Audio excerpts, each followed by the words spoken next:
BBM di 2 SPBU di Kabupaten Gayo Luwes, Provinsi Aceh sering mengalami kekosongan stok. Hal ini menyebabkan masyarakat terpaksa mengisi BBM eceran yang harganya jauh lebih mahal.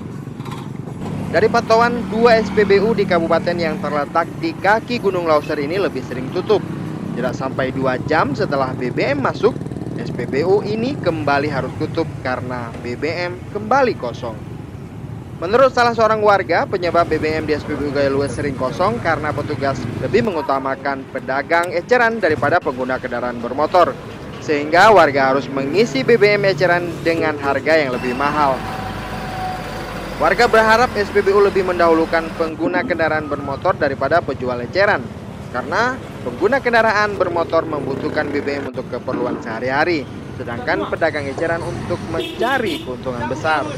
Sementara itu harga BBM jenis premium atau bensin eceran bisa mencapai Rp9.000 hingga Rp10.000 per liter. Sedangkan jika SPBU tidak mendapat pasokan, harga BBM mencapai Rp15.000 per liter. Dari Kabupaten Gayo Luwes, Ferdian Majni melaporkan untuk Aceh Video.